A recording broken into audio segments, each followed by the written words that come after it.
Assalamualaikum warahmatullahi wabarakatuh. Anak-anak ibu semua, semuanya sehat ya? Ya, alhamdulillah. Apa kabarnya, Nak?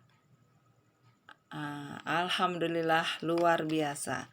Semuanya pada sehat, semangat ya, karena tadi sudah pada sholat.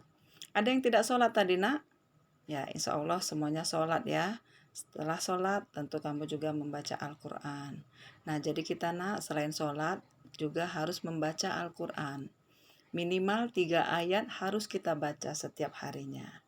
Nah, ini juga bermanfaat bagi kita. Karena di Anizam, ya, semua siswanya harus selalu beribadah mulai dari sholat subuh sampai nanti sholat isya. Selain sholat juga kita harus baca Quran. Itu semua nanti harus kamu isi di daftar ibadah kita ya, yang juga harus kamu laporkan nanti pada wali kelasnya masing-masing. Nah, anak-anak ibu semua, anak-anak ibu yang soleh-soleha, nah kita ini belajar seni budaya. Bagian seni rupa.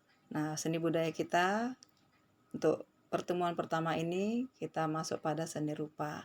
Materi kita adalah menggambar flora, fauna, dan alam benda.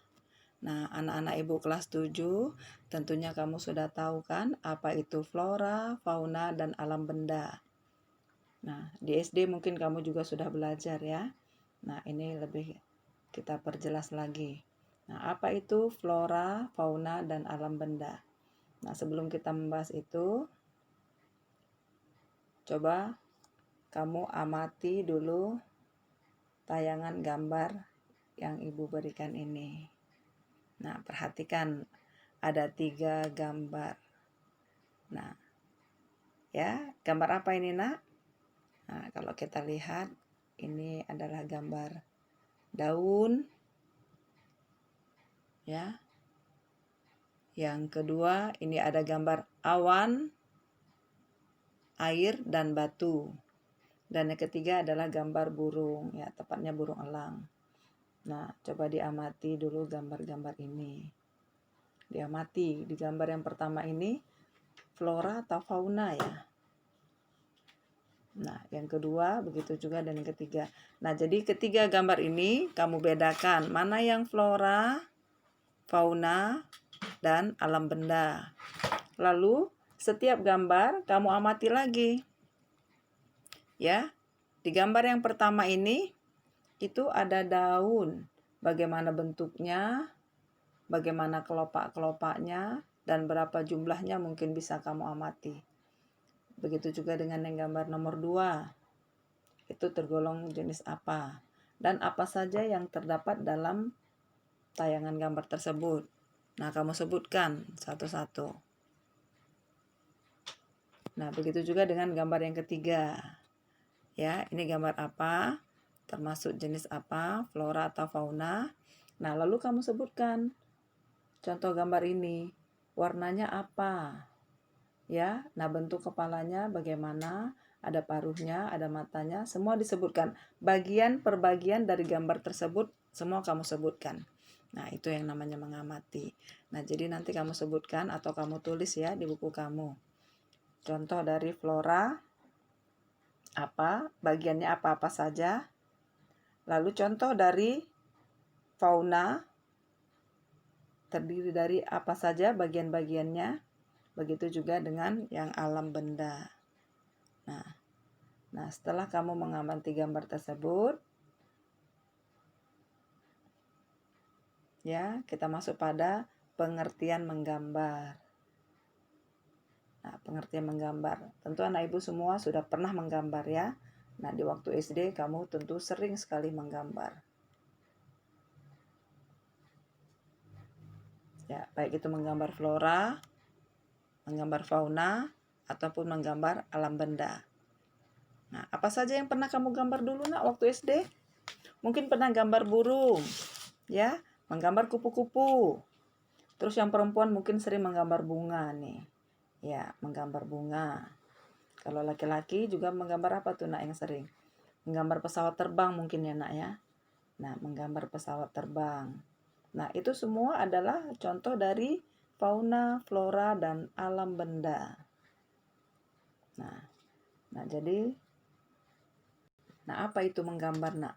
Menggambar adalah aktivitas ya, suatu kegiatan ya, suatu kegiatan ataupun aktivitas kita ya, untuk melakukan sebuah kegiatan yang dituangkan dalam bentuk 2 dimensi ataupun 3 dimensi. Nah, dituangkan dengan bentuk goresan tangan tentunya ya, nak. Nah, Ibu ulangi, menggambar merupakan aktivitas mental atau fisik yang dituangkan dalam bentuk goresan tangan. Baik itu menggunakan media 2 dimensi dan 3 dimensi.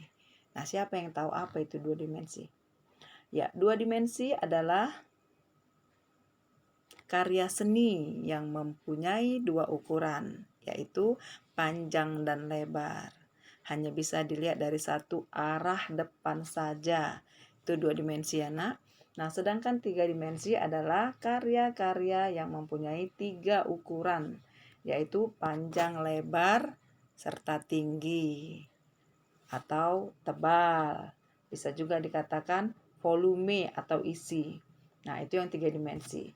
Nah, jadi dia selain panjang lebar, dia punya ketebalan. Apa tuh contohnya ya, nak? Ya, contohnya vas bunga. Tuh, ya.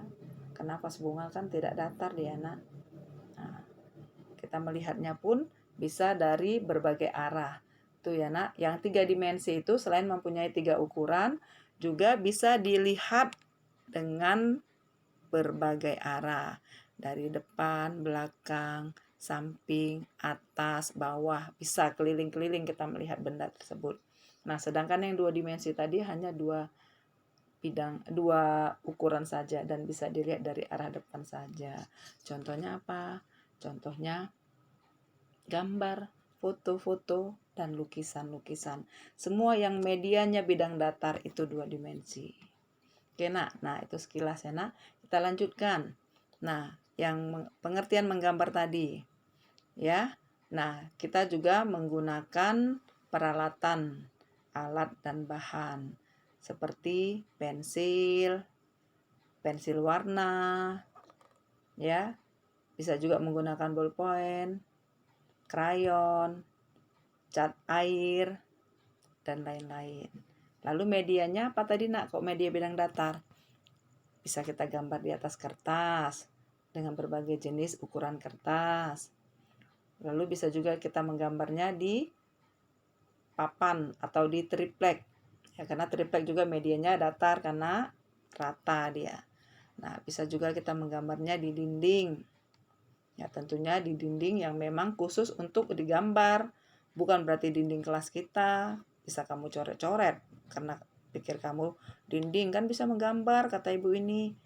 Nah, bukan seperti itu ya, nak. Di dinding, tapi tentunya dinding yang khusus memang disediakan untuk menggambar atau melukis. Nah, selain itu bisa juga di atas kaca. Nah, karena kaca juga merupakan media bidang datar. Oke, anak-anak ibu. Nah, jadi selain itu, ya, menggambar itu juga harus membutuhkan imajinasi atau gagasan. Tanpa adanya gagasan atau imajinasi, maka gambar kita mungkin hasilnya ya kurang memuaskan, tidak sesuai dengan hati kita. Nah, jadi menggambar itu memang sangat membutuhkan imajinasi ya, adanya daya fantasi, sehingga gambar itu akan bisa lebih menarik lagi, lebih bagus lagi, dan lebih banyak yang menyukainya. Kenapa? Karena itu tadi menggunakan gagasan atau imajinasi. Nah, jadi anak ibu, kalau mau menggambar atau yang hobi menggambar, tentu kamu berhayal ya, berimajinasi. Oh, gambar apa ini ya? Supaya cantik ini diwarnai pakai warna apa ya? Nah, supaya lebih nampak, lebih menarik, ini pesawat yang digambar kita beri kesan latar belakang yang bagaimana ya awannya. Nah, seperti itu. Itu namanya imajinasi. Ya, gagasan dan imajinasi untuk memunculkan atau untuk menjadikan gambar itu lebih menarik ya, lebih terkesan seperti asli. Nah, oke, selanjutnya kita perhatikan langkah-langkah dalam menggambar. Nah, ada langkah-langkahnya ya, Nak. Nah, sebelum kita menggambar, tentunya kita harus memperhatikan langkah-langkahnya. Nah, yang pertama, mengetahui bentuk dasar atau objek yang akan digambar. Ya, jadi kita harus punya ide dulu apa yang mau kita gambar. Nah, tidak boleh spontan. Kalaupun spontan itu pasti hasilnya berbeda ya, Nak. Berbeda. Mana yang sudah kita pikirkan, udah kita idekan di dalam benak kita, di dalam pikiran kita, dengan gambar yang spontanitas muncul begitu saja. Itu pasti lebih detail gambar atau lebih sempurna gambar yang sudah kita idekan terlebih dahulu. Nah, jadi maka itu tadi kita harus mengetahui bentuk dasar dari objek yang akan kita gambar. Misalnya kita mau menggambar kucing atau menggambar bunga. Tentunya kita harus tahu ya, oh bunga apa yang mau kita gambar. Misalnya bunga mawar, tentunya harus kita tahu bentuk bunga mawar tuh gimana ya. Jangan pula nanti pengen gambar bunga mawar, yang digambar malah bunga yang bentuknya seperti bunga matahari yang besar, yang kelopaknya berbeda. Nah, jadi salah ya. Nah, jadi yang pertama, ketahui dulu bentuk dasar dari objek yang akan kita gambar. Nah, yang kedua, bagian-bagian dari objek gambar. Nah, tadi kita ambil contoh bunga mawar. Kayak mana itu bagian-bagiannya? Nah, ya, jadi harus tahu dulu. Dan yang ketiga, menyusun atau menyambung bagian per bagian. Nah, bunga mawar tadi, kelopak yang satu digabungkan dengan kelopak yang satu. Ya, kelopak bunga, ada kelopak daunnya. Nah, bagaimana itu menggabungkannya, menyusunnya. Lalu ada tangkainya. Nah, seperti itu. Dan yang keempat, memberikan kesan dimensi gelap terang. Ya, baik hitam putih atau berwarna. Ya, misalnya merah. Ini merahnya ada yang merahnya lebih terang, ada yang lebih gelap. Nah, jadi apa tuh fungsinya nak diberikan kesan gelap terang? Ya, ada yang warna hitam atau putih, ya, atau juga hitamnya pekat atau hitamnya sedikit, lalu berangsur-angsur menjadi putih. Nah, itu fungsinya adalah untuk menimbulkan kesan nyata dari gambar tersebut. Dan yang kelima adalah memberikan kesan untuk latar belakangnya, untuk backgroundnya. Nah, ya, nah fungsinya itu untuk apa? Untuk lebih memperjelas gambar tersebut. Bahwasanya gambar ini sedang berada di mana. Misalnya kamu tadi gambar burung, ya, gambar burung. Ini burungnya sedang hinggap di ranting atau sedang terbang. Nah, itu kan tentunya bisa kita lihat dari latar belakang yang kamu buat. Ya kan? Nah, sesuai dengan latar belakang yang kamu buat. Jadi kita yang melihat gambarnya itu, ya, atau orang lain yang menikmati gambar kamu, tentunya bisa membacanya, bisa melihatnya. Oh, ini gambar burung yang sedang terbang. Oh, ini dia terbang lagi di mana ya? Di langit yang tinggi atau di langit atau masih di sekitaran rumah kita, ya, tinggi rumah kita atau di langit yang sangat tinggi. Nah, tentunya latar belakangnya berbeda, ya. Apakah itu waktunya siang atau sore atau mungkin lagi mendung atau lagi hujan. Nah, itu semuanya dibuat di latar belakangnya sehingga gambar tersebut lebih jelas karakternya, ya, lebih jelas kesannya. Oke, selanjutnya teknik-teknik dalam menggambar. Ya, teknik dalam menggambar. Nah, di sini bisa kita lihat contoh gambar yang kita ambil adalah menggambar bunga mawar. Nah, ini tekniknya ya, Nak. Nah, yang pertama, teknik menggambar bunga mawar. Ya, kita gambar objek secara garis besar saja. Ada tangkai, ada bakal bunga. Nah, yang kedua, ya, kita menentukan titik pusat dari bunga tersebut. Bunga mawar kita tahu kira-kira ukurannya seberapa. Nah, kita tentukan dulu titik pusatnya, bagian tengahnya tentunya. Dan tempat batang yang bertemu dengan kelopak. Batang, lalu bunga. Sebelum bunga ada kelopak-kelopaknya tentunya. Nah, lalu tahapan yang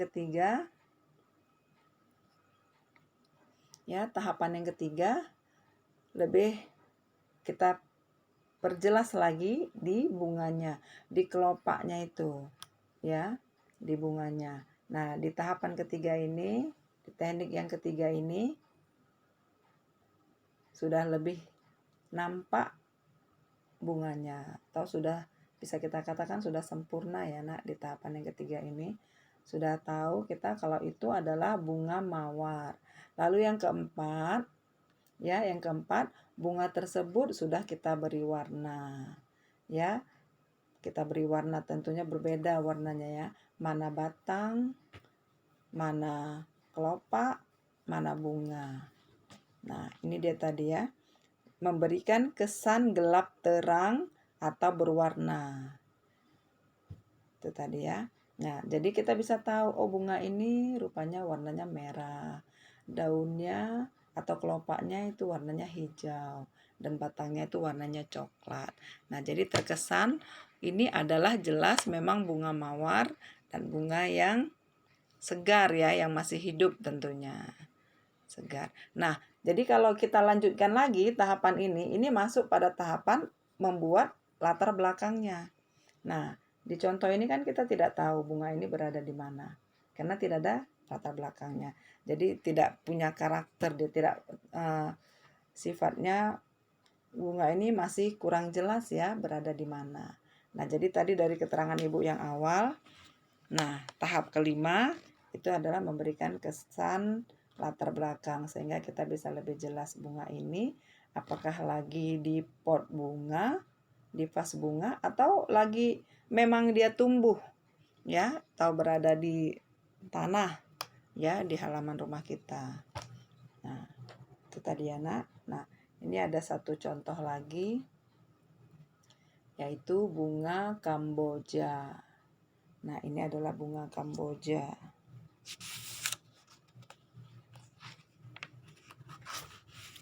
Oke, bunga Kamboja.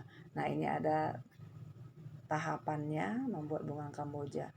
Nah, bunga Kamboja itu biasanya terdiri dari kelopak bunga ya, yang lebar, yang terbuka seperti ini. Dia jumlahnya itu biasanya ganjil ya nak. Kalau bunga itu biasanya jumlahnya ganjil kelopaknya itu. Dia ada 5. Ya. Nah, kita bentuk dulu lingkaran. Karena bunga Kamboja itu kan dia melingkar ya nak, walaupun lingkarannya itu tidak tidak rapi atau tidak penuh betul, tapi dia tetap berbentuk lingkaran. Jadi kita buat alat bantu dulu, kita lingkari, lalu kita buat 5 kelopaknya dan bagian tengahnya. Nah, tahapan kedua, dari kelopak-kelopak tersebut mulai kita bentuk. Ya, tentunya kita bentuk sesuai dengan bentuk aslinya. Agak bergerigi ya. Tidak lurus, tidak rata gitu ya nak.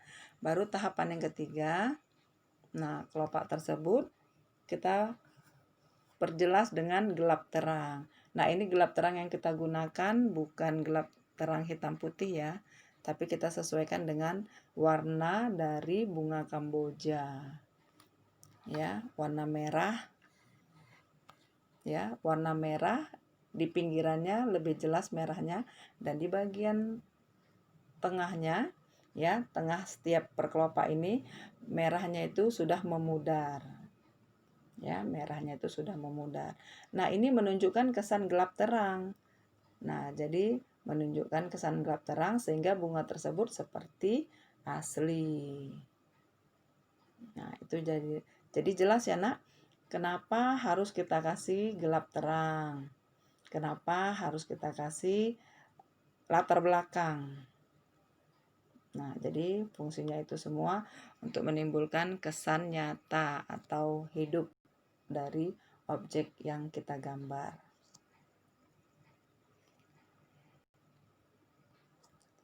Oke, selanjutnya anak ibu, apakah ada yang mau ditanyakan? Atau sudah cukup jelas? Nah, materi kita dari 3 bagian tadi di pertemuan pertama ini kita masih membahas tentang flora, ya. Selanjutnya nanti akan kita teruskan tentang fauna. Nah, tapi tidak begitu berbeda ya, Nak, mengenai langkah-langkahnya atau tekniknya. Ya. Itu sama, ya. Nah, jadi yang perlu kamu ketahui di sini,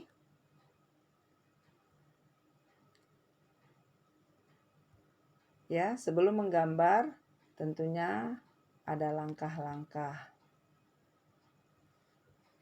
untuk menyelesaikan gambar tersebut. Oke, anak-anak ibu. Nah, kamu bisa mencari contoh dari yang lainnya selain gambar bunga. Ya, gambar pohon itu bisa, ya. Nah, jadi kamu harus terlebih dahulu mengamati gambar pohon tersebut. Misalnya kamu mau menggambar pohon pepaya. Nah, kamu amati, ya. Pohon pepaya itu, atau ini pohon kelapa tuh ya, yang sering kita gambar tuh pohon kelapa. Nah, kamu amati terlebih dahulu pohon kelapa itu. Batangnya pohon kelapa itu bagaimana ya? Ya, batangnya bagaimana, dan pohonnya itu biasanya menjulang tinggi. Ya, ada yang mungkin menjulang tinggi, lurus ke atas, atau mungkin agak condong. Ya, ada yang seperti itu. Lalu untuk daunnya, bagaimana itu bentuk daunnya, pelepahnya itu bagaimana. Nah, diamati dulu.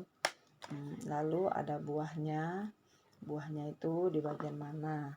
Nah, jadi betul-betul diamati dulu sehingga kamu tidak salah pada saat menggambarnya. Jangan pula nanti menggambar pohon kelapa tapi daunnya kayak bukan daun pohon kelapa. Nah, ya. Tapi daunnya malah kamu gambar seperti daun pohon yang lain, entah pohon pinang gitu ya. Nah, entah pohon pepaya malahan. Nah, jadi harus diamati dulu. Ya, untuk batangnya bagaimana kulit batangnya itu, bentuk-bentuknya, gelombang-gelombang di pohonnya itu, di batangnya itu harus kamu amati terlebih dahulu. Ya, begitu juga dengan warnanya, penggunaan warna harus disesuaikan. Supaya apa? Supaya lebih menarik, supaya nampak seperti nyata. Oke, anak-anak ibu, untuk selanjutnya kamu boleh mencari contoh dari gambar yang lain, gambar flora yang lain, dan kamu gambar, ya. Kamu buat tahapan gambarnya seperti yang ada pada contohnya tadi. Ya, tidak langsung. Misalnya kamu gambar pohon kelapa tadi, kamu buat tahapannya. Pertama bagaimana, kedua, ketiga, dan keempat. Ya, sampai selesai, sampai diwarnai. Oke, anak-anak ibu. Nah, selanjutnya ibu akan memberikan evaluasi tentang materi kita, ya. Nah, jumlahnya hanya 5. Sekian anak ibu, sampai di sini ada yang mau ditanyakan? Oke, kalau tidak ada yang mau ditanyakan, pelajaran ini kita tutup. Ya, tugas kamu nanti kita lanjutkan ya, dan kamu kerjakan. Setelah kamu kerjakan, kamu kirim ke ibu. Oke, anak-anak ibu, sampai di sini dulu pelajaran kita. Jangan lupa ya beraktivitas kembali seperti yang tadi ya, sholat, dan jangan lupa bantu orang tua, bantu ibunya di rumah, bisa menyuci piring atau menyapu. Oke, anak-anak ibu. Nah, assalamualaikum warahmatullahi wabarakatuh.